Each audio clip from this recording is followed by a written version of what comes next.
Good morning and welcome to Autism Live. I'm Shannon Penrod. We're back.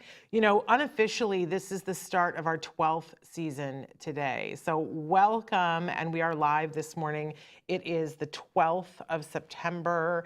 It's 2022. We've been off for a week because every once in a while we have to give Traven a break, right? A much deserved break. But we are back with bells on. So much to talk about, so much that's happening in the next couple of weeks. And the guests that we have lined up for you, it's just tremendous. I'm I'm a Twitter, do you know what I mean? And not like the app, Twitter-pated like Bambi. Very, very excited. So I'm Shannon Penrod, and we're coming to you live. As I said, it is Monday morning, September 12th, 2022, and the chat is open right now. We're going to be live with you for the next hour. Our plan was to go back to our regular format in the fall here, where we would have guests on every Autism Live show.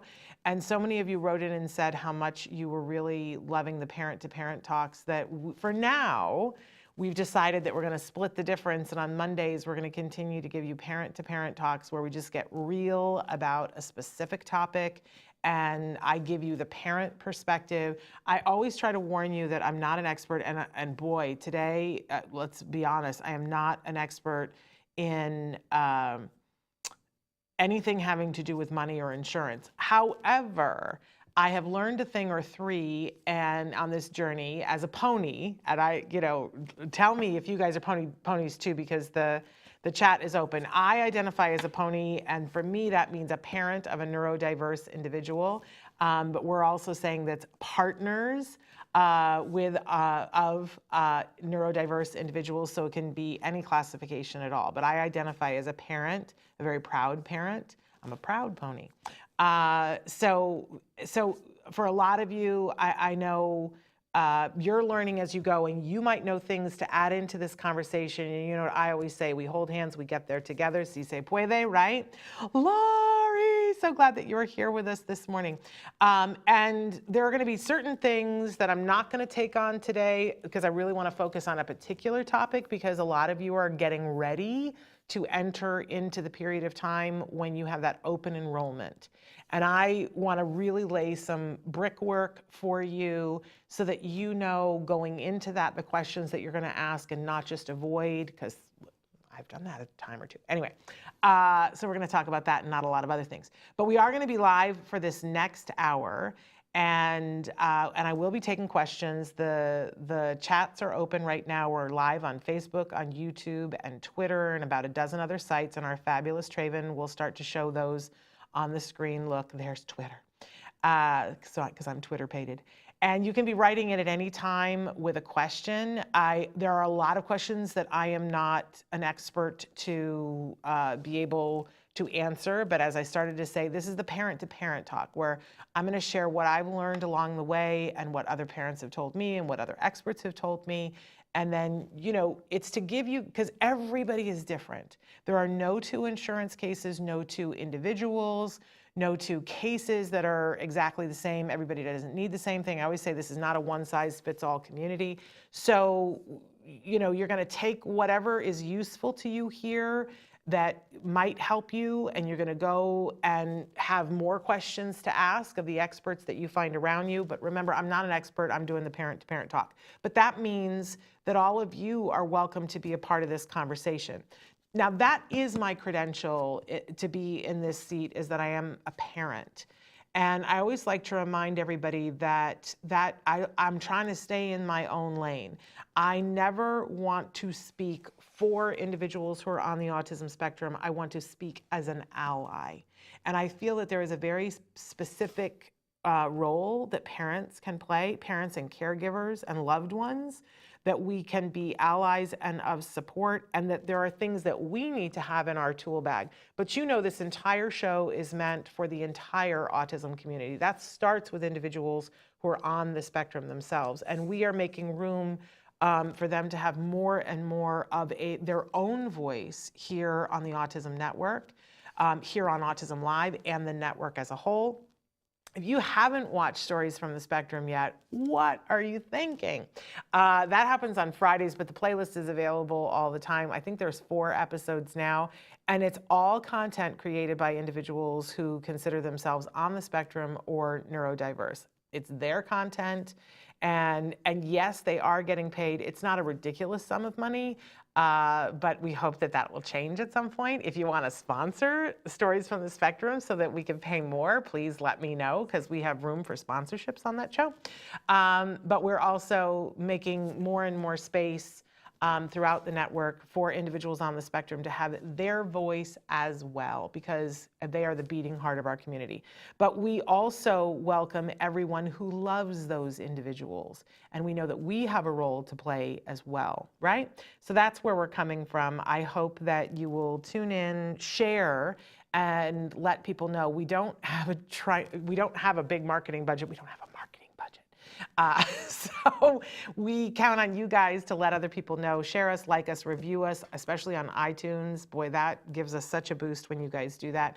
And let other people know that we're here and that we are live and interactive. I will tell you that tomorrow, on Tuesday, we have Ask Dr. Doreen with Dr. Doreen Granpeesheh live tomorrow. And the topic tomorrow, I had it written down and I didn't bring that piece of paper in with me. I don't remember what it is. That makes me really angry at myself. But then on Wednesday, I don't know if you guys heard, tonight is the Emmys. It will be live tonight, the big live show Emmys, but they had the Creative Arts Emmys about a week ago, and Love on the Spectrum got, the USA version of it got 3 Emmys. And I particularly loved that one of the Emmys was for casting. And I thought that that was kind of brilliant and wonderful. We have so many friends that were involved with the US version of Love on the Spectrum, and we're very happy for them, and congratulations. And it's interesting that on Wednesday's show, we're going to be talking about dating on the spectrum. And we have 2 guests that are going to be joining us on Wednesday. One of them is Chris Assad. She's a licensed marriage and family therapist who runs a Dating on the Spectrum group. I should say co-runs it, because the person who co-runs it with her, who identifies as someone who is on the spectrum, is the fabulous Tom Island. He's been on the show many times. They're both going to be with us here on Wednesday talking about dating on the spectrum and, you know, what that's all about. And they've got a new class that's starting at the Ed Asner Center, and they're going to be talking about that, but also for people who don't live in the Los Angeles area, things, because many of you are out there and are trying to date, or you have adult or teen children or loved ones that are trying to date. It's a very important topic. And I love that that's just become a part of the zeitgeist, that it's like, well, of course people on the spectrum are dating. Well, of course they are. Because many years ago, when we started this 12 years ago, that would have been like a big, you know, are you crazy topic, which is crazy that that would have been that way. In any case, we're going to get started with this talk in just a second, and I'm glad that you guys are here. Please write into the chat. Laurie's there. She claimed her seat. I can see when you guys write in on Facebook, on YouTube, and many of the other live sites, so please write in. But don't forget that you can watch us in podcast as well. We are the #1 rated autism podcast, and I'm very proud of that, and that's all because of you guys. Hey, one quick second that I want to take, just a second. If you have been watching the show, you know that I've been talking about this, and I'm going to continue talking about it because I think that it's really important. This is important information, and that's what we do here. We try to give you information and inspiration to do what you got to do. So you know that we cover in the news, we cover news stories, and there was a news story a couple of months ago about a new study that came out from the National Institutes of Health. It was conducted at the Johns Hopkins Bloomberg School of Public Health, and it was a study that showed that that babies exposed to acetaminophen during pregnancy have a significantly higher risk of being later diagnosed with autism. And now, research is ongoing. This isn't the end of the conversation, but it's a big enough deal that the U.S. Food and Drug Administration has now put out a statement that urges careful consideration before using any pain-relieving products during pregnancy. This is really important information that I hope that you will all share with the women in your lives and share with yourself, that that's a really important thing to know. But for those of you who, your children are already here and already have a diagnosis of autism, and you took acetaminophen while you were pregnant. And remember, acetaminophen is in a lot of different things like Tylenol and Excedrin and a million other products, right? And now you took it while you were pregnant at the advice of your doctor, and now you have 1, 2, possibly more children on the autism spectrum. What are you supposed to do now? And that's the important information that we want to share with you. So I'm going to read this to you. If you or a loved one used Tylenol or other medications containing acetaminophen while pregnant and later gave birth to a child diagnosed with autism, you might be entitled to financial compensation. The law firm of Shapiro Legal Group is now evaluating potential legal claims by parents of autistic children, and I personally am urging you to call them. Call the Shapiro Legal Group today to see if you may qualify for financial compensation. And please spread this message to your friends in the community who might be unaware. It is important that you guys know that there are deadlines to file a claim, so I'm telling everybody, call now, don't wait. You can reach Shapiro Legal Group at, get ready, get your pencils ready, it's on the screen too, 888-657-0455. Again, that number is 888-657-0455. You can also contact Shapiro Legal Group by going to their website and filling out a form. That's at shapirolegalgroup.com/autism.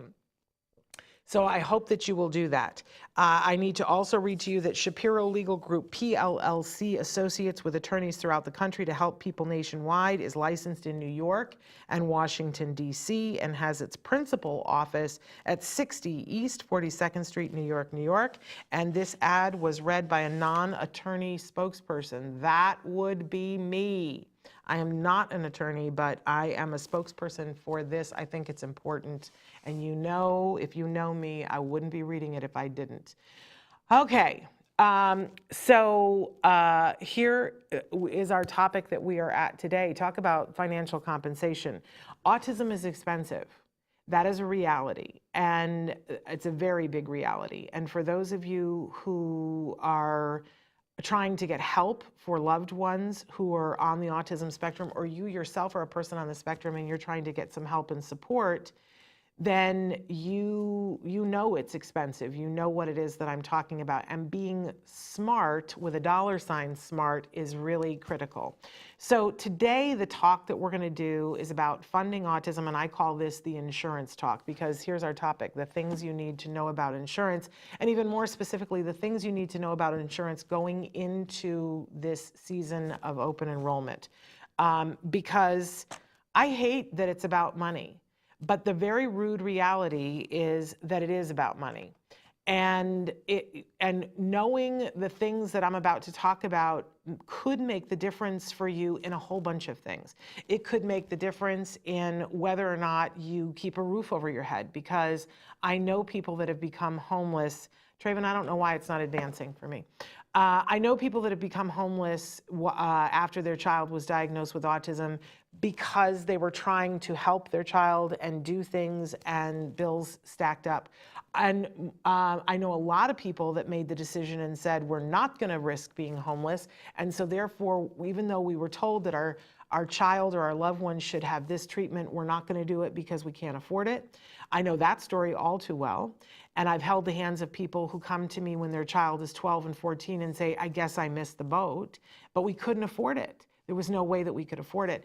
And then even more than that, there are those of you right now who are doing intervention and you're like, I don't know how people pay for this. This is crazy. I don't understand. Like when you talk about a 40-hour program, Shannon, you must have been really wealthy. And all these people that, you know, are trying to do a 40-hour program, they must have endowments from rich dead relatives, right? No, that isn't the case. It's just that somebody shared information with them so that they found the funding. It won't advance for me, Traven. There we go.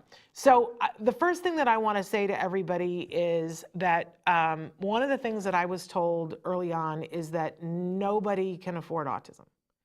No one. That, and you know who told me that? Holly Robinson Peete. And Holly Robinson Peete knows Oprah.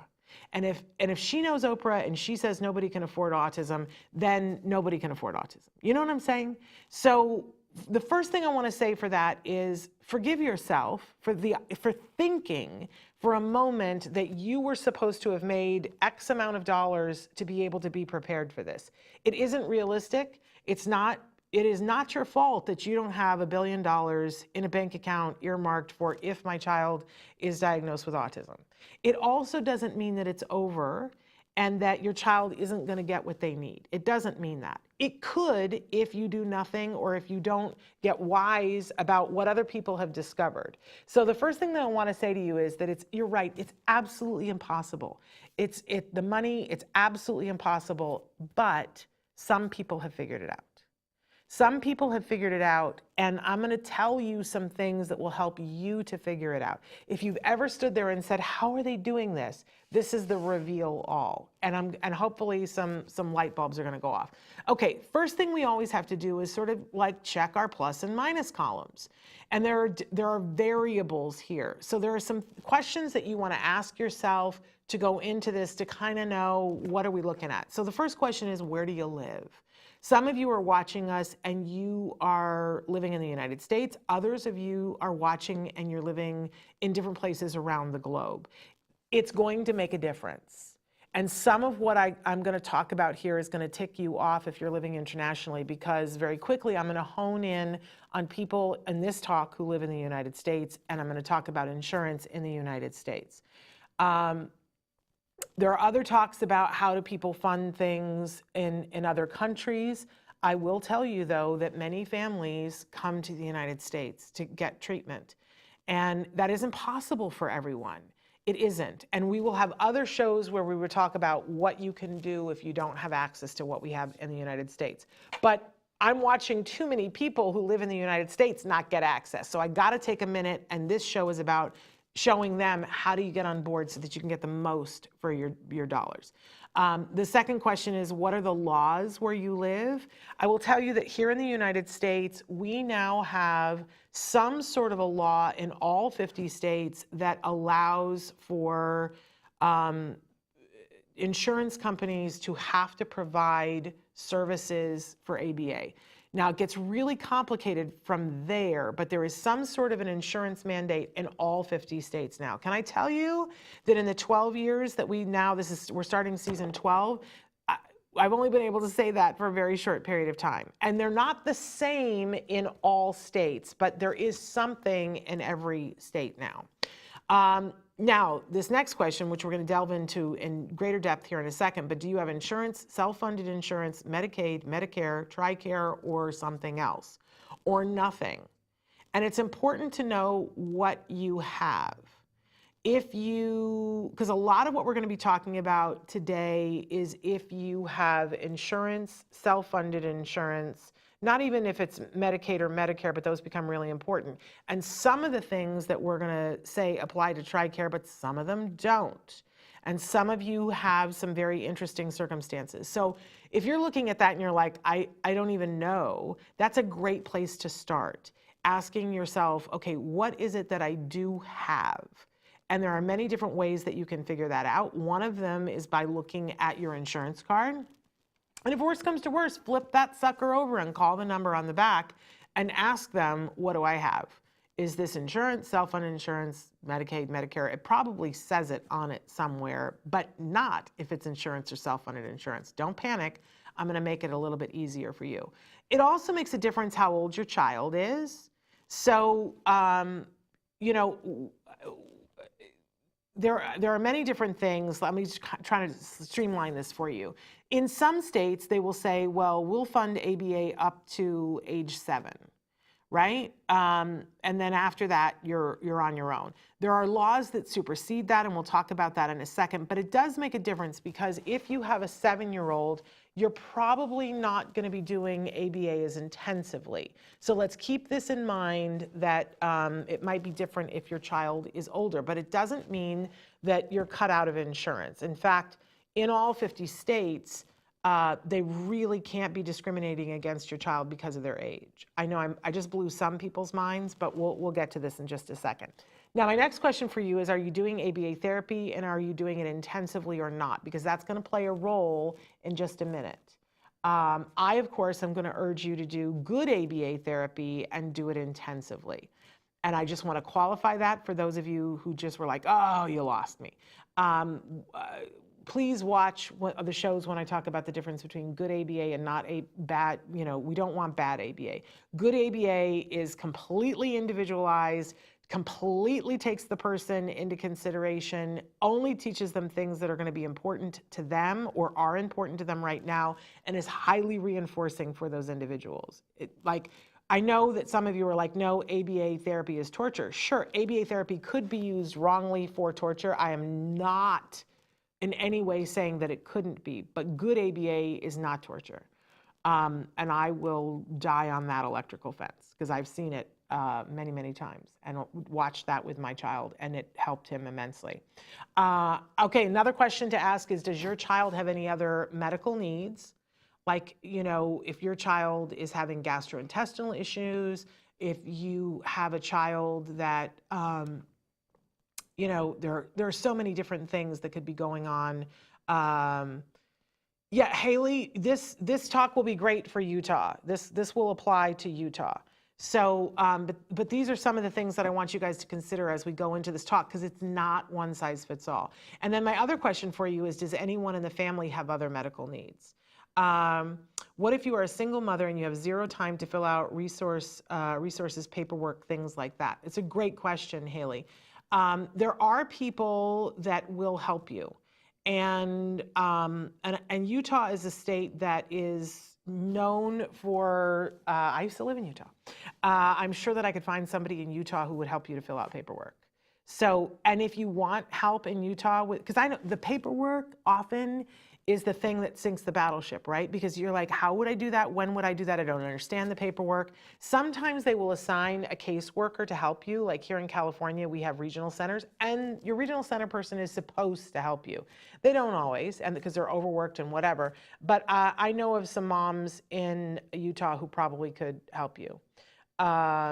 Absolutely. And so you need some other resources. Here's, if you would do this for me, Haley, and I might have already told you this before, but if you would email me directly, Shannon@autism-live.com, let me hook you up to some friends in Utah who could potentially help you to get yourself situated with what you need to do. And good morning, Cameron's New Life. Haley says, it's a scary world. I never was told I could have a child, and this was a miracle. You guys, I really need some help with what to do and how to do it, and I would love anybody's ideas. Yeah, so write to me, Shannon@autism-live.com, and let me hook you up to some people that I know in Utah who will have good resources and who are reasonable people. There's my email on the screen, Shannon@autism-live.com. Because guess what, Haley? And I'm not sure if you go by Haley or Hallie. It's scary for everybody. And the thought that keeps you up at night is like, besides the one about what happens to my child when I'm not here, but it's, what if I mess this up? What if I don't get something because I simply didn't know about it? And I just wasn't, the thing that I would say to myself is, what if I am not smart enough to figure this out? And you know what? I'm not smart enough to figure insurance out. I'm not. Even as I was doing part of this PowerPoint, I was like, oh, the math. It was killing me. I'm going to ask Traven to put it into the chat for you, Haley, but it's Shannon, SHANNON, @autism. I know you guys know how to spell that. Hyphen, that's the dash in the middle. Live, LIVE.com, V as in Victor. No, we get through this together, right? Si se puede. So let me help you to have some people there in Utah who know how to do all this stuff. But okay, so these are just some opening questions. What do you have? What are your needs, right? Okay, let's move on to the next one, Traven, if you don't mind. There we go. I thought I put this first, and then I thought maybe I didn't do it. So again, no one can afford this. No one. And yet people make it happen, and you can too. And that's what we're putting in your backpack today, right? So let's start with forgiveness for ourselves, that we are not gazillionaires. You have not messed this up. You are not wrong. It is overwhelming. And let me go further. It is confusing, and I think that that's deliberate. I think that they make this confusing because it keeps people from getting access to all the things, and that then somebody else has to pay for it. And I'm here to put a stop to that. This is my personal mission, that I want to help you to get to the things you need. Go ahead and advance it, would you, Traven? Okay, let's talk first about the difference between insurance versus self-funded insurance. So you might be saying to yourself, you're sitting there right now and you're like, well, I have insurance because I have insurance through my employer or through my significant other's employer. So I have insurance. But here's the thing. It might be that you don't have insurance. It might be that you have something called self-funded insurance. And it begins the confusion. So I wanted to put a big picture of a duck here, because there's, you know, that phrase, if it walks like a duck, if it talks like a duck, if it quacks like a duck, it's probably a duck. With insurance, that's not the case. Because look at this. Insurance looks like insurance. Self-funded insurance, oopsie, looks like insurance. Insurance acts like insurance, self-funded acts like insurance. But let's veer off and figure out what the difference between these two things. So insurance is something that is governed by the laws for insurance, including the Affordable Care Act. But self-funded insurance is something that large companies do. It's not something that, if you work for a tiny company, chances are you have insurance. And what your tiny company did was they contracted with somebody like Kaiser Permanente or Blue Cross Blue Shield or some company like that, and they got an insurance plan for you.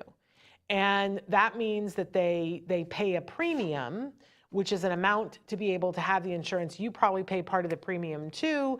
And then what they're counting on for the insurance is that they have so many people in the insurance thing that some people are healthy and not using the services. So it balances out the cost plus thing for them when somebody has catastrophic illness and uses a bunch of insurance. That's kind of what insurance does in a nutshell. But a lot of large companies say, hey, we have our own large group of people. We're willing to take this risk on for ourselves.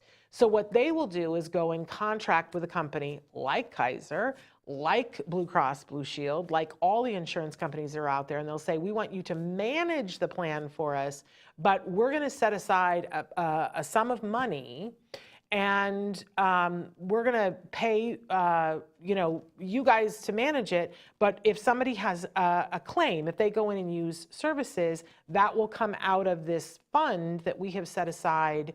And I know insurance experts are kind of cringing the way I'm describing this, but this really is the difference. That in one, it's actual insurance, which means that there is some risk, but the risk is being taken on by the insurance company. For self-funded insurance, it's a big enough company that they're taking the risk on themselves. And really, you don't need to care about any of that, except for the fact that self-funded insurance is not governed by the laws that cover the Affordable Care Act. So those 10 essential health benefits that the Affordable Care, this is what was big for autism about the Affordable Care Act, is that it included the 10 essential health benefits. And they said, if you are doing insurance, you have to have these 10 benefits, or you can't sell in the state that, has approved this. And in those 10 essential health benefits is behavioral health, which that covers ABA. So if you are in a state, well, they all have it now to some degree. So if you have insurance, there is at least one plan that offers ABA in your state, okay? In the self-funded category, they don't have to. There is no law governing it saying that they have to provide ABA. That's a little inaccurate too, because if they have mental health, there's the Mental Health Parity Act. If they have mental health, then they have to be providing behavioral health. So there's a little asterisk there. But many companies that are self-funded do cover ABA because they choose to, or because they had lawsuits, or because they are offering enough of a robust plan mentally that they have to because of the Mental Health Parity Act. So if you have insurance in the United States, very likely you have a path to have your insurance covered by ABA. I would say that that's like a 95%.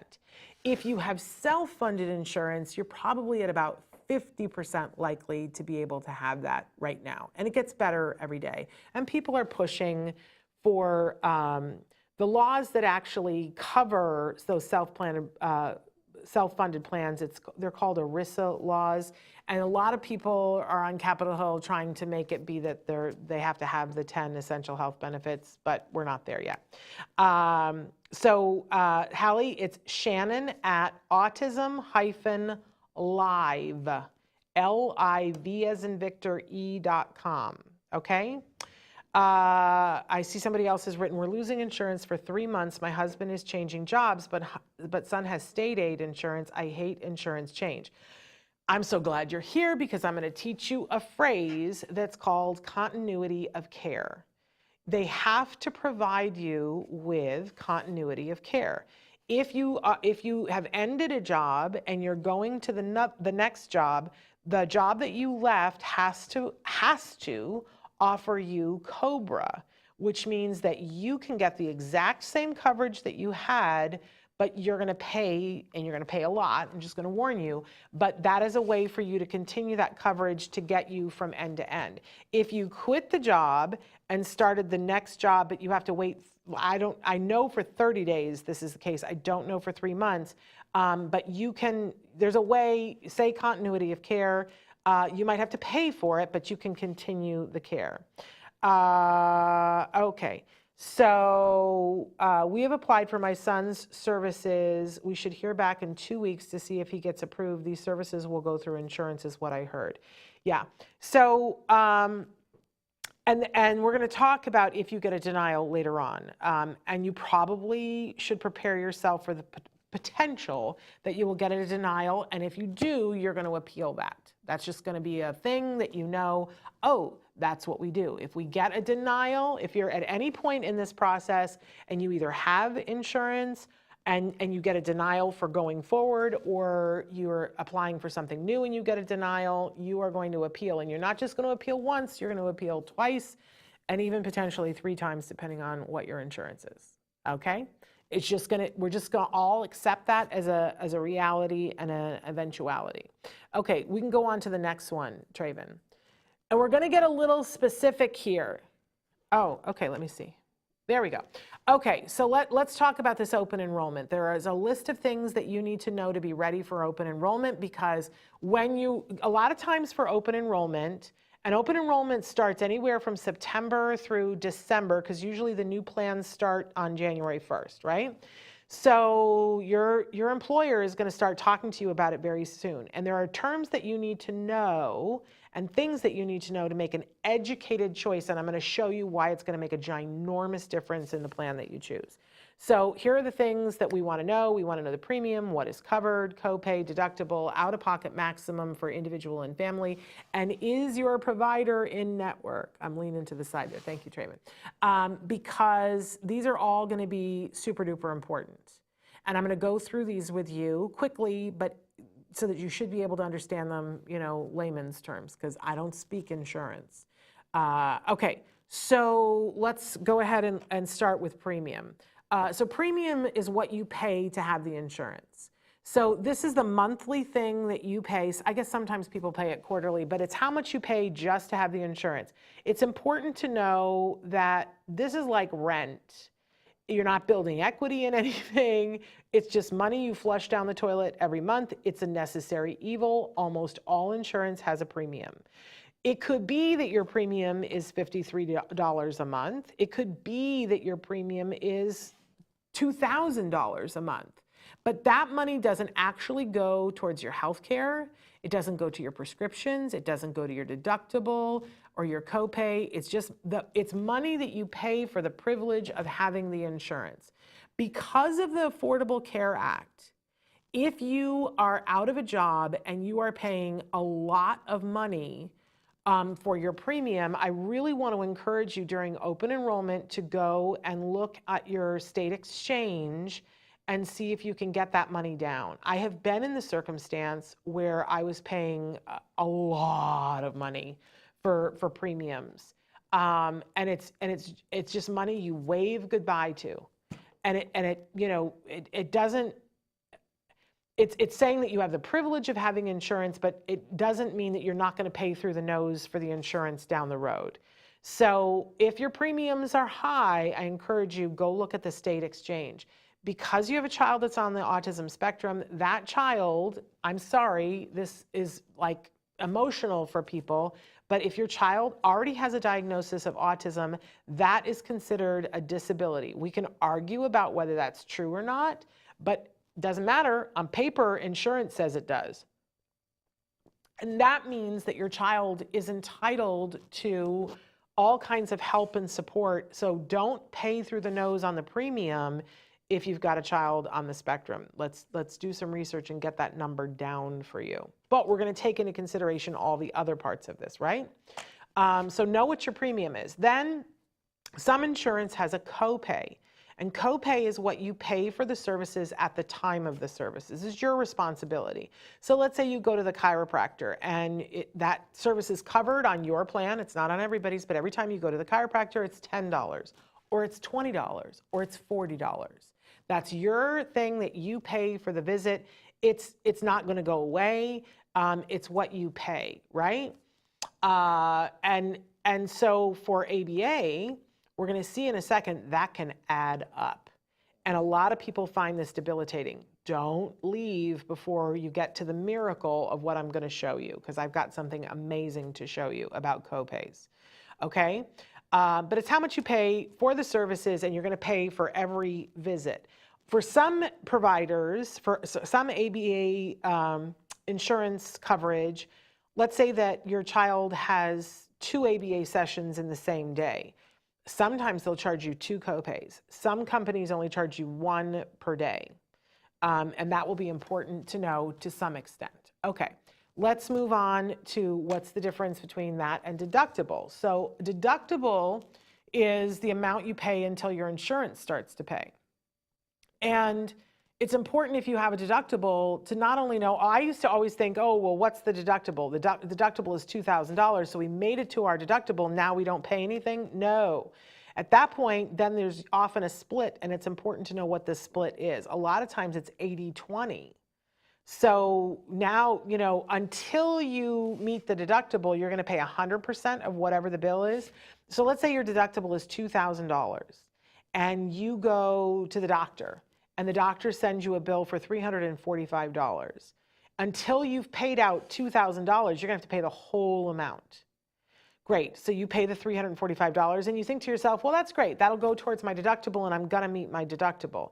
But then you've met the $2,000 deductible and now you go to the doctor and the bill was for $345 and you have an 80-20 split, so you still get a bill for like $65. And you go, this is killing me, Larry, because I'm paying $2,000 a month for the premium and I still got to pay all this. It gets really, really expensive. So then let's go on to the only thing that gives us hope, the thing that we often don't know anything about, which is the out-of-pocket maximum. Now, the out-of-pocket maximum is the total amount you have to pay in a year before insurance pays 100%. And the number is different. Often when you look up and they'll say OOPM, which stands for out-of-pocket maximum, and you'll see a number with a slash and then a second number. So the number might be 2,000/12,000.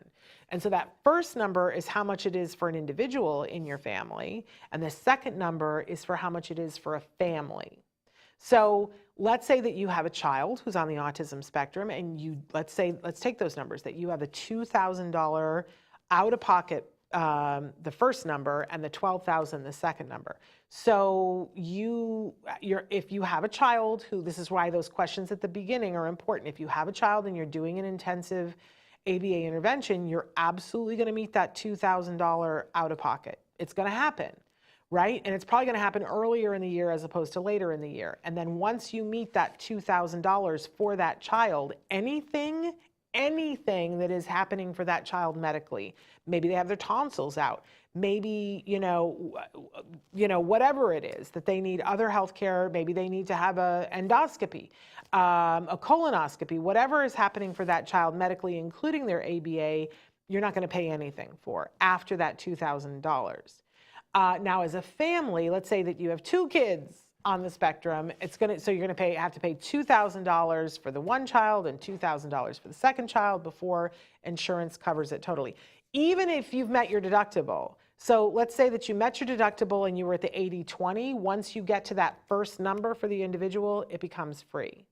I'm gonna go over that many times, so don't panic if you don't get it. It took me forever to understand this. But when we start running the scenarios, it'll get a little bit clearer for you. So let's do this. So let's imagine for a second that you're doing open enrollment and you've got two different plans in front of you and you don't know which one to pick. And in scenario one, the premium is $550 a month. There is no copay, and the deductible is $4,000. And I know already my head is going, I don't want to play the numbers. I don't want to play. The out-of-pocket maximum is $5,000 for an individual, and it's $12,000 for a family. And the services are in network. Your ABA provider and your doctor, it's all that, so we don't have to worry about that.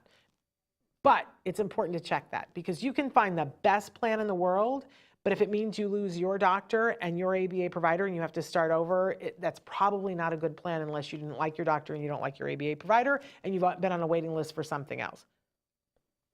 I always tell people, before you start looking at the different plans, call your favorite doctor. For me, that was my son's pediatrician, and call your ABA provider and say, what insurance are you taking? And realize that they change insurances every year.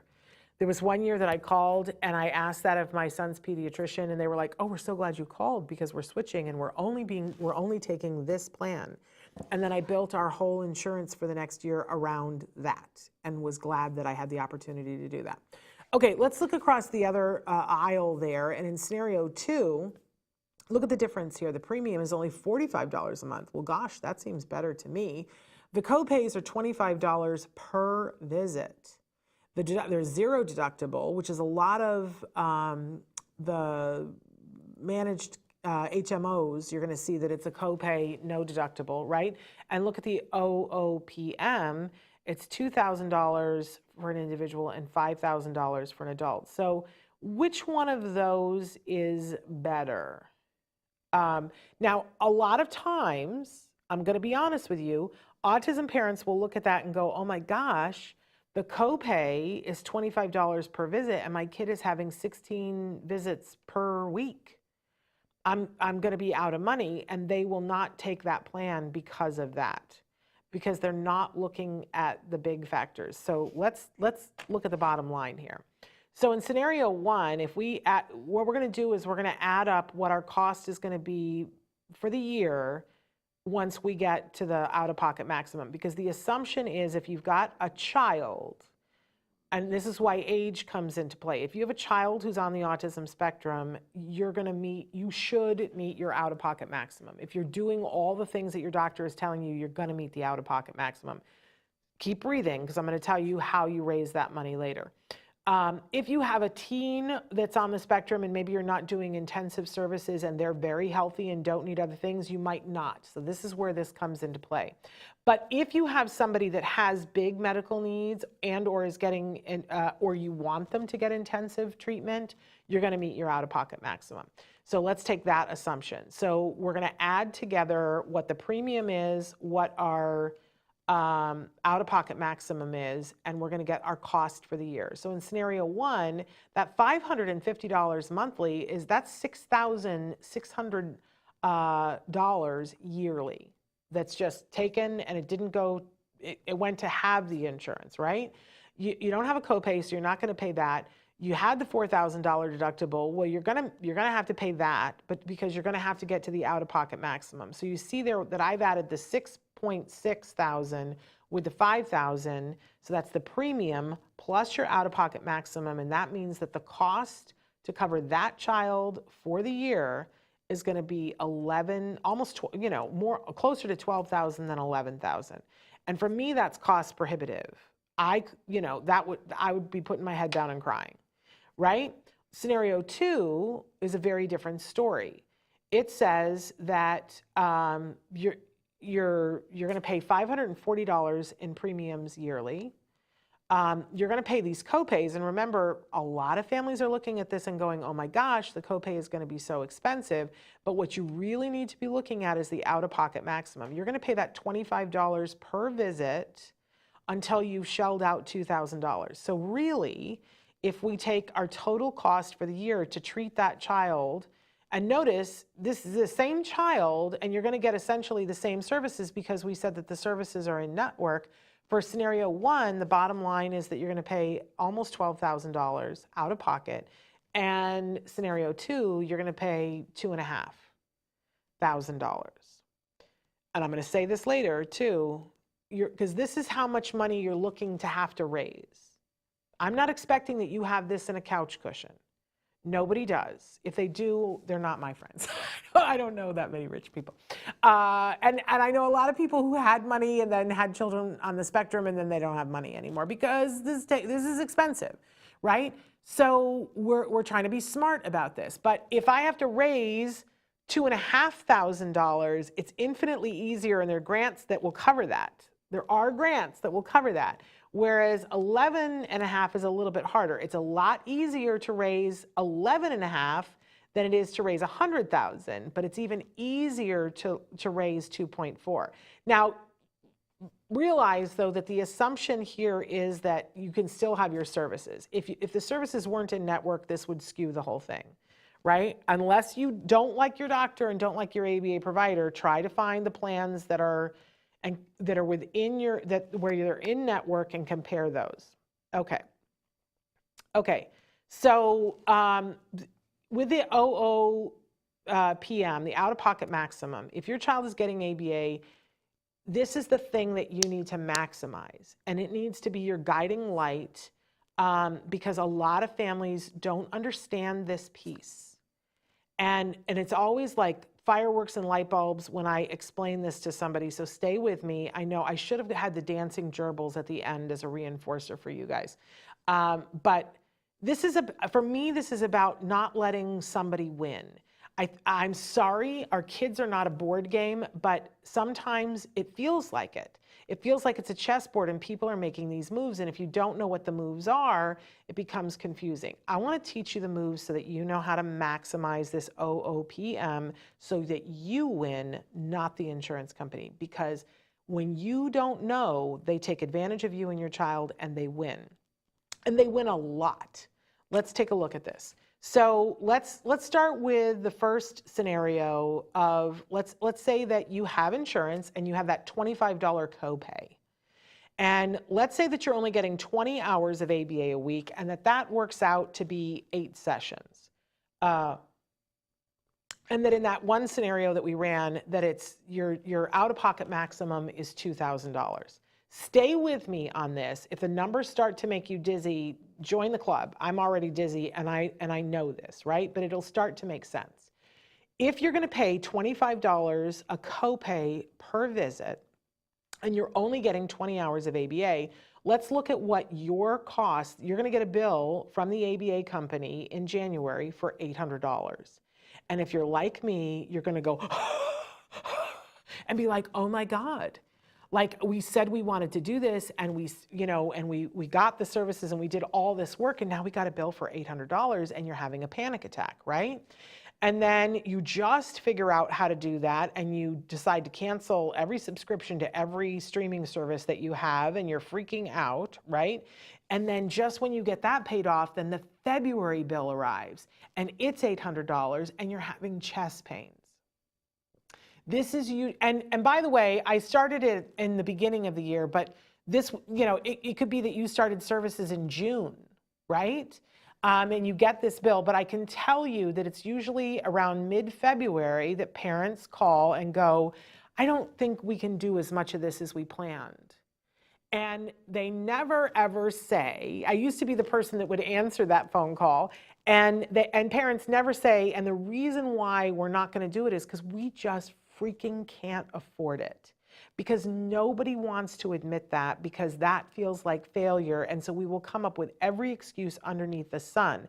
But the bottom line is, you can't, who has this in your budget just laying around? Like, you don't. Forgive yourself. But look at the rest of this for me, because this is the piece that insurance doesn't want you to know. That if they continued on with getting the 20 hours of ABA, then notice in March, it is cut in half. Why? Because the out-of-pocket maximum is $2,000. So you paid the $800 in January, you paid the $800 in February, and now in March, and this is assuming that you did no other health care whatsoever, but when you get to that magic $2,000 out-of-pocket maximum, look, you're done. That child continued to have 20 hours in April, and it was free. And May and June and July and August and September and October and November and December are all free. This family pays $0. So when the family cuts back on their hours in February, the child doesn't win, the insurance company wins. And this is if you're doing 20 hours, which is, you know, I mean, a lot of people are doing 20 hours. I know, Alicia, she sent the shocked face. Oh, it gets even crazier. Because this is if you're doing 20 hours of ABA. And so when I meet a family who has a 3-year-old and they're told that, well, your child really should have 40 hours of ABA, and they go, 40 hours? Like, how are we going to do that? And always a part of it, let's get real here, is how would we pay for that? How on earth would we pay for that? That's just crazy talk. But follow me with this. So let's do the same scenario and say that it's a $25 copay, but now the child is going to get 40, double the amount of therapy that we were talking about. And I put on there 8 sessions, but it should be 16 sessions. I left that off the slide. It's still the $2,000 OOPM, but look at what happens. This family gets a whopping $1,600 bill in January because it's double, right? And they have a heart attack. And a lot of times they call and they go, oh, we can't do this 40-hour thing at the start of February. We just can't do this. But look at what the bill is in February. It's $400. And then look, the rest of the year, still free for double the therapy. For double.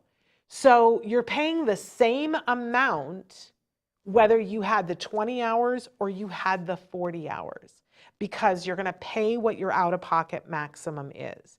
Now people go, but Shannon, I can't get a $1,600 bill in January. So here's what I want to tell you is that please pay attention to the end of this presentation where I'm going to give you some places that you can go to get grants. And this isn't airy-fairy stuff. These are, you know, real potential grants that you can get for exactly this kind of thing. Because a lot of companies know, and grant companies know, that if they give you the $2,000, you're going to get over $100,000 worth of therapy, and it's going to make a difference across the rest of your child's life. It's money so well spent, right? They want to give you the money so that you can do that and take advantage of it. So it isn't that you have to necessarily raise the $2,000.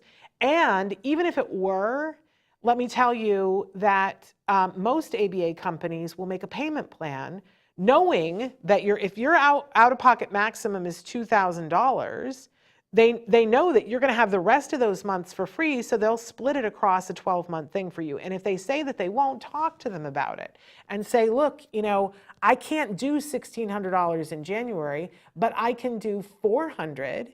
And so then you do a $400 payment for them across a couple of months, and then you're caught up. And you still paid the same amount for the same amount of therapy. So for those of you who are saying, you know, the 40-hour thing sounds crazy, but it doesn't even matter because we can't afford it. Yes, you can. If you are doing even if you're doing 15 hours a week of therapy, you're going to reach your out-of-pocket maximum in all likelihood. And the truth is you could have had everything for that, but you shortchanged yourself and your kid because you didn't know how to work the insurance thing, because guess what? Insurance is not going to tell you this. They imply it, but you got to dig for it. Okay, so my thing is pay the same amount and get twice the amount. Get all the help that you can get. Okay, let's run the scenario now with the other case that we had, because this is also going to make you have chest pain. So in the other one, we had a zero copay. We had the $5,000 deductible. And in this scenario, we're doing the 20 hours of ABA a week. So the $5,000 deductible, in that first month, you're going to get a bill for $5,000. That's how much it's going to be for 20 hours of therapy in the first month. You're going to get that $5,000 bill. And so now you've met the deductible. So now you only have to pay 20% if it's 80-20 of that until you reach your out-of-pocket maximum, which is $6,500 on this plan. And I just randomly picked these numbers, right? So in this scenario, the person gets the bill for $5,000 in January and they get a bill for $1,500 in February. But by this point, they've usually said, we can't afford to do this. Let's drop down to 5 hours a week. But that would be insane because you've already come so close to meeting your deductible, and you could stay at 20 hours and have the rest of the year be for free. The rest of the year. So the number, we get confused because we look at the deductible, we look at the and we think, I can't afford this. But what you really have to do is look at if you're doing an intensive at all intervention, you really need to be looking at that out-of-pocket maximum number, and then that's going to be the number we fundraise. Now, this was a 20-hour scenario. Let's run the 40-hour scenario. Take a look at that. It's the exact same thing. You're going to get the bill for the $5,000 in January. You're going to get the bill for the $1,500 in February, even though you got double the therapy. And here you are, and you get the rest of the year for free. So I always say to people, are you trying to make the insurance company make more money? Is that your goal here, or is your goal to give your child everything that they need? Because ultimately, it's going to cost you the same. And this is the thing that I see parents not understanding at all. I wouldn't have understood it if somebody hadn't given me this talk. Okay, so I promised you that we were going to talk about, all right, how do we raise the money for the OOPM? Because we're all having chest pains. We're like, but I still don't have $6,000 or $11,000 or whatever that amount is that you got to raise for the year. So the first, there's a bunch of grants. But in COVID, a lot of them changed, but there's two that are still solid. And one of them is act-today.org. They give grants for up to $5,000 for things that families ask for that have a qualified autism diagnosis. And yes, there is paperwork that has to be filled out. And you have to have the diagnosis, and you have to say how much money you're looking for up to $5,000 and what it goes to. Now, this isn't as hard as you would think, because if you're getting ABA, one of the things that you would do is go to your ABA provider and say, I'm applying for a grant from Act Today. Can you please, give me something that says what my copays or my deductible is, and I'm going to apply for, and I encourage you to apply for $5,000. If that amount that you were trying to raise was $6,000, well, that got you much closer, right?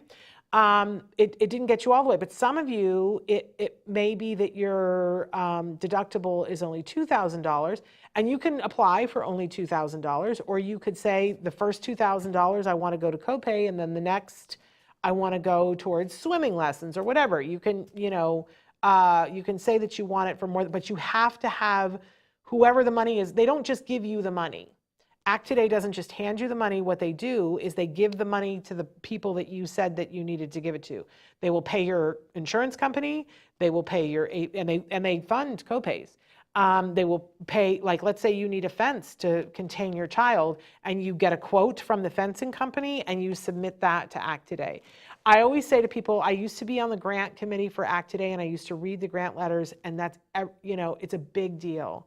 The people who read those grant letters, make sure that you don't skimp on your letter. Don't just send the estimate, say why you need the money and why it's important to you and how you're going to use it. That really makes a difference in the grant process. But there it is, act-today.org, write to them. They, during COVID, there was a period of time when they were just giving grants of grocery cards, but they are back to taking grant submissions. I believe it's open today. And there's a big Act Today fundraiser that's coming up, so put in your submissions. Don't be surprised if you don't get it the first time. Reapply however often they tell you to do it. But the other one that is, I encourage you to go to this website. It's the United Healthcare Children's Fund. So it's and that the writing on that is not as visible as I wish it was.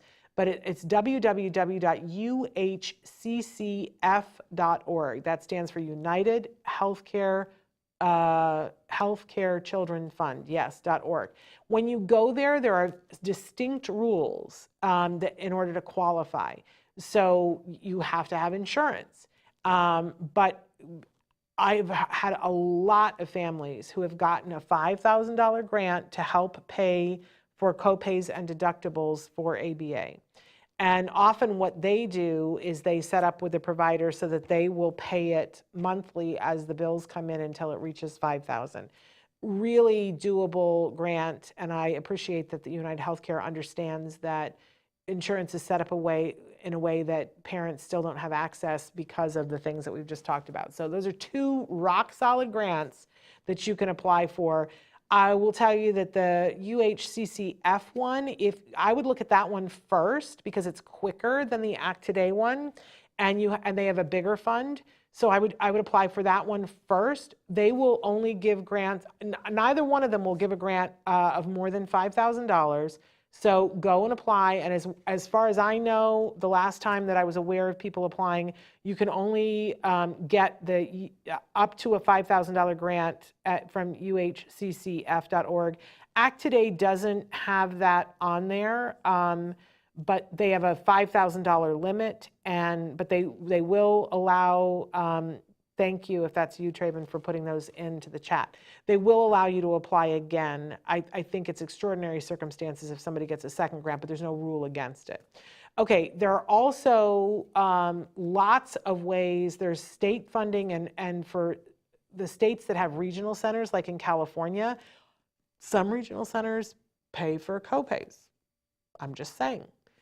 Some state funding pays for copays. There are also, in different states, there are Medicaid waivers that you can apply for, and then you get on waiting lists, and then they will cover things. It's a lengthy process, so I encourage you to find out what the waivers are in your state and apply and get on the waiting list for those, because sometimes the waiting list is more than 2 years. So get on it now.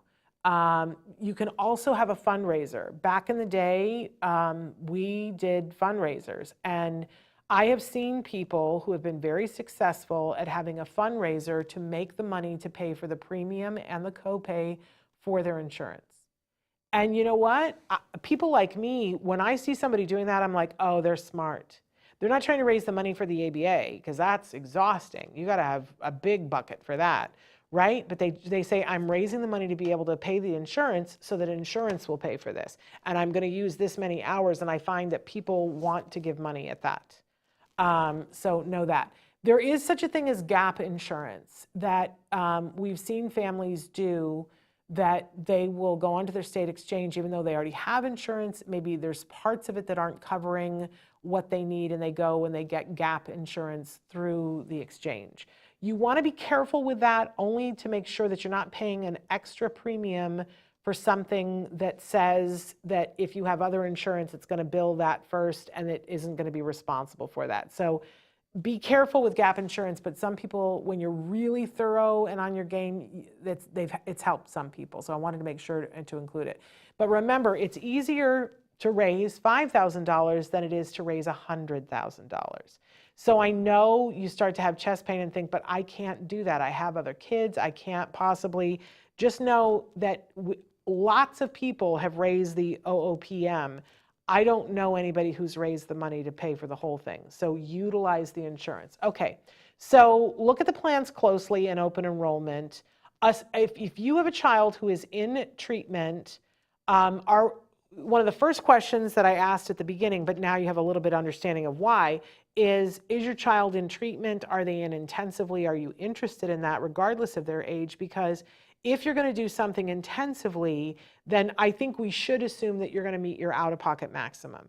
There are laws every year for what the maximum out-of-pocket maximum is, and I think it's like in the low 7,000s this year. I understand, for those of you who are in TRICARE, I looked exhaustively and even played my press card to try to figure out what the deal is with OOPM with TRICARE, and I could not get through because I don't have a plan. if somebody who has a plan wants to ask some questions, like I would love to work with you to figure that out. Because there's something wonky is going on with TRICARE, and people are having to pay copays way higher than other people. The other thing that I want to make sure when you're looking at plans closely in open enrollment is that you talk to your providers about what insurance they will take. As I said before, they might be changing. So I would do two things. If you're with an ABA provider that you already like, and you already started services, ask them, what insurance are you going to take? Get it in writing, right? I would also ask your favorite doctor. If you have a good pediatrician and you don't want to let them go, ask them, what are you using? And that'll help guide your choices. Run the numbers and like look at one plan and do what I did and sort of list it out, and then go, so what would my total premium for the year be, and what's my total out-of-pocket maximum for my kid that is on the spectrum? Add those two numbers together to get an idea of what it is that you're looking at having to fundraise. It'll get it. They throw so many numbers at you that you're like, I don't know. And the truth is if you don't know if you're going to use your health care, then it's infinitely harder. But the assumption, again, at the top of this list is that if you have a kiddo in treatment, you are going to meet that out-of-pocket maximum. So it helps you to make a clearer decision right from the jump. But feel free to ask questions. They always, during an open enrollment, they say, oh, you know, we have all these webinars and whatever, and we're here to ask questions. And I always say to people, take full advantage of that and write questions down. And if you have to set up camp in your HR office, usually they have the insurance company that they're contracting with puts aside some people who will answer your questions. Like, really ask them everything. Leave nothing unspoken until you're 100% clear about what you'll get and what you won't get. Super duper important. Okay, once you have the insurance and you've made the election and you're staying with the insurance that you have, or you made the election and you're going to start on January 1st and you have new insurance, some things that I want you to know, and I didn't put it on this list, but because somebody brought it up, make sure that if you're switching insurance, make sure that you talk to the insurance providers about continuity of care, and make sure that you talk to your ABA provider about continuity of care. Because if you're switching insurance plans, I'm going to tell you what's going to happen is that you're going to have to go through an authorization period, and often your kiddo will be 30 days without services. Go back to the insurance companies and say, I need continuity of care so that we don't, and they'll say, oh, it's only going to be 5 days, and say to them, no, my child can't be 5 days off of. Argue, right? But continuity of care, it's a very important thing. They make money on this, you guys. So you switched your plan, and so a lot of kids don't get therapy in the month of January, because their plan switched. And who benefits from that? The insurance companies. That's who benefits from that, not your kid. So fight. And then also you need to track your numbers. You're going to get those things either in your inbox, in your email, or in your mailbox that they drown you in paperwork, and they're doing it deliberately, I feel. But it's a thick packet every time you have an appointment, and a thing comes and it says EOB on it, explanation of benefits, right? And there's a bunch of nonsense that comes with it. Find a piece of paper that has all the important numbers on it, and it's just not the generic stuff. Throw all the generic stuff away. Make yourself a file folder that says EOB either on your desktop or on your countertop, and tuck them in there. And then every once in a while, like once in a month, look and go, how close are we to our deductible? Because I'm going to tell you something that happens for a lot of families is that they discover after the fact that they met their out-of-pocket maximum and they still continue to be charged.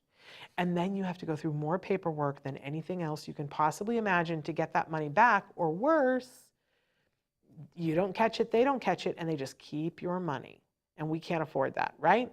So you do have to keep an eye on. And even, if you just sort of, and it'll be over fairly quickly, right? Because you're going to meet that out-of-pocket maximum number, and then you go, woohoo, they shouldn't be charging me anything, right? So it's not forever that you have to track the numbers. Maximize other funding sources. There are other places that will give you money so that you're not paying everything that's left out of pocket. if you think that there are people who are like, oh, well, I just pay $5,000 out of pocket every year for my deductible or my copay, I want you to guess again. They're not.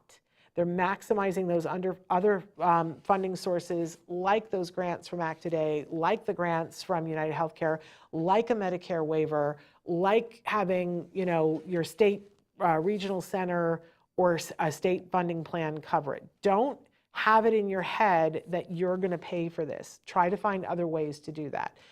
If you get any kind of a denial at all for anything that you're asking for that your doctor said for your child for ABA, and you get a denial for, first thing you want to do is ask for the denial in writing with the reason why. And then you're going to fight that. You're going to file an appeal, and on the denial, the letter of denial, and a lot of times now they try to skinny out of this and they're just like, they'll call you and say, oh, we're denying that. Or they'll call your ABA provider and say that they denied. And now suddenly you don't have services this week. You have to get on the horn with the insurance company and you have to say, I need it in writing with the reason why.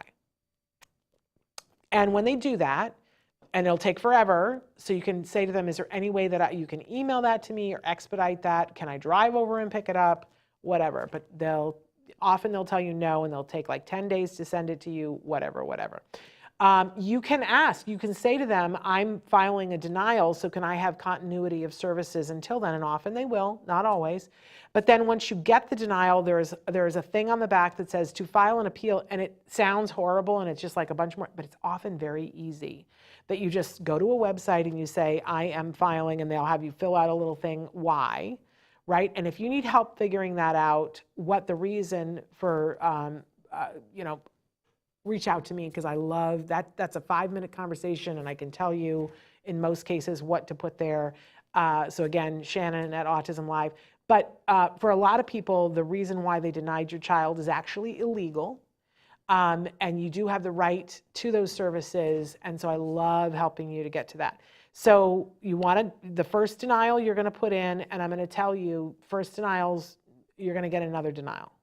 And the reason for this is the people who put the denial stamp on it and sent it to you are the same people who are going to look at your appeal. Same exact people. So it would be very rare for them to go, oh, I thought this over and they're right, right? No, they're going to stamp it denial again. It's just hoops to jump through, you guys. I know it's hard not to take it personally, but just get used to it. Accept that, oh, that's what this process is. So they're going to deny it again. And then for most insurance, it's a little bit different depending on who your provider is. But the next appeal, and so you ask for the denial of the first appeal in writing, and it says to do another appeal, fill out this, and so you do. And then that usually, sometimes it's the third one, but usually it's the second one, is looked at by people who are not the people who said no. It's a board of people who are insurance people, not from the provider. And your child is entitled to the services, and so most times you get the yes on the second appeal. I think, it's like 98% of people get a yes on the second appeal. Sometimes, if it's a certain type of insurance, you have to go to the third appeal, but just keep appealing. And if you need to know what to put in the appeal, I can be of some use to that. I'm not a lawyer, but the law that usually we're arguing there is the Mental Health Parity Act. It's the one that supersedes a state act. So if they're saying, well, in our state, in our plan, in your plan, they're only giving services up to age 7 and your child just turned 8, then no, under mental health parity, you can't deny because of age. Sorry, if you would give it to a 5-year-old, then you have to give it to a 35-year-old. Sorry, that's what that mental health parity says. Other times, they'll say we don't have a benefit for that, but often we can argue that too, because if they have a mental health plan, then they have to, that's what the mental health parity is, they have to offer the same thing for behavioral health. So those are usually the things that we argue there. Okay, so I encourage everybody to apply for Medicare in your state because your child is entitled to it because they are considered a person with a disability. And it may be that this year it's a lot of paperwork, ask someone to help you fill it out. You can go to your Social Security office and say, I need someone to help me fill this paperwork out. That they might be able to help you with that. Find a group that will help you to fill out that paperwork. But it's worth it because there are benefits that you will get that aren't just the medical benefits. And sometimes, some places, they will pay for copays. There are Medicaid waivers in different states, and the parents who get really into this, I really want to hook up this network across the country. I want to find a parent in every state who understands the Medicaid waivers and which ones to get in line for and what the benefits are, because if you can get on a good Medicaid waiver, it is life-changing. But it's different in every state. They have different names for them. They have different waiting lists, and they keep it so hush-hush. There's like, there are stewards, they call them Medicaid stewards, that you can find in your state who are supposed to help you with this. It's exhausting. But everybody I know that's done it, it's paid off in spades. There's a parent that we've had on the show in the state of Colorado who applied in her state and got $40,000 worth of help and support for her daughter in one calendar year. $40,000. Stop. It's just like, whew, right? So there you go. And once you've taken care of all of those things and have that running, then you want to give an eye to, especially at this time of year, what am I doing to fundraise for the money for next year's copay deductible? Do I need to apply for a grant? Do I need to do a fundraiser? What do I need to, so that January is not this big, big shock, because it all resets in January. It's tough for the families who are starting ABA right now at this time of year, because it's so arbitrary that it goes by calendar year. And so you're going to pay a big copay in September and October, and you're going to have November and December free, but then you're going to have to turn around and pay it again in September or in January. It's hard, but you're going to get through it, and then you're going to get all that free therapy that we talked about before, because you'll have met your deductible. But you're going to have to plan on putting some money out in the meantime. This is all hard stuff, but it is doable. Is that my last slide? I think it is. There we go. We've gone over, but you know, I get so excited talking about these things because it makes a difference. Let me say one last thing about intensity, because this is a hill that, as I said, I want to make sure that I am saying my piece about this. There's a lot of science that's out there. And the reason why insurance pays for ABA now is because it's been found to be effective. But the studies that were done and the studies that were replicated to show that ABA was effective, there were some very specific things that it showed. And one of them was intensity, that early intensive behavioral intervention has been shown to be the most effective treatment for autism. I'm sorry, that is the fact. Science has shown that and reshown that and reshown that. And to the point where insurance had to cover it. That's the truth. And if somebody feels otherwise, take me on that, but that is the truth. And there's a pile of science to back me up on this. But notice that the word intensive is in there. It worries me greatly that so many people that I talk to now, their child is not getting intensive. 20 hours is not considered intensive. Do you know that across the United States, where there's all this funding, that the average number of hours that a child receives for ABA per week is less than 15? And that is bad. If I want to do something and I want to make a big difference because I want to teach somebody who's behind, intensity has been shown to be what's effective. Now, if the intensity is done right, the child enjoys it. And that's important to me. That's as important as the intensity, that it be good ABA and that it be mindful and that it not cause trauma. I want you to know that that's super important to me, but I have seen that it does exist. You're going to have to fight for it. But I don't want you to think that you can't afford it, because if you live in the United States, there is a plan for you in your state where you can afford it. You might not have that plan right now, but you're about to be in open enrollment where you could. The problem is that there isn't enough staffing and that insurance doesn't like paying for it. It's expensive for them. It really is. So they are not making it easier for ABA providers to provide you with more. And what's worse is that there are some people in the field that have been sold the bill of goods. I will tell you that there was a period of time when insurance was going to providers and going, we see that you're recommending a lot of hours for these kiddos and you're not really able to do all of them. And so we might need to move to another provider. What you could do is give everybody, on the waiting list, why not give everybody 20 and accommodate the waiting list? And a lot of ABA providers bought into that notion. It makes me want to throw up on them because they're supposed to be scientists and they're supposed to follow the science. If I said to you, look, they did a bunch of research on penicillin and they discovered that when you have strep throat, penicillin is very effective, but it's at a certain dosage. And that's the dosage that we recommend. And what does your doctor say when they give it to you? They say, make sure you take it as prescribed. Because if you take less, you run the risk of not knocking it out and not taking care of it. Now, I'm not talking about knocking out autism. Autism is it is a neurological difference, and I'm not talking about that. But I'm talking about that neurological difference means that often children aren't learning at the same rate as their peers who don't have autism. And we know that we can change that equation, that they can learn often, in many cases, as fast or faster if taught the right way and if caught up the right way. And that is what the intensity is. That is why, but you've got to follow the science. Just like the penicillin, you can't give a half a prescription. And so this bill of goods that's being sold to parents that 20 is enough, and that, and parents go, yes, and it will be more affordable for us. That is a lie. It isn't more affordable for you with insurance. It's actually going to cost you because you'll end up doing more years of ABA therapy and your child won't see the benefits from it. So that's my soapbox about that. You can afford it with insurance if you don't play their game.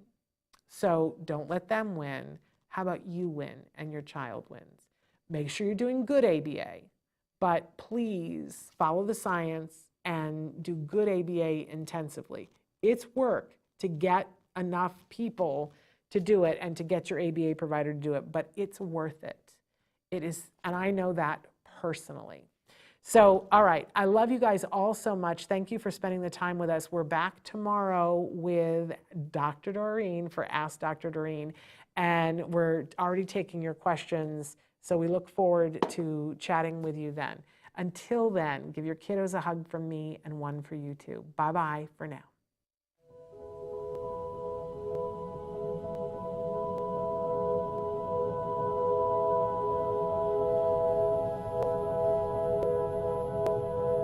If you found anything helpful in this video, please give us a like. In fact, make sure that you smash that subscribe button on YouTube and give us a like on Facebook. You can also follow us on Twitter and on Instagram for important updates. And please download our free podcast wherever you get your podcasts. Thank you so much. See you next time.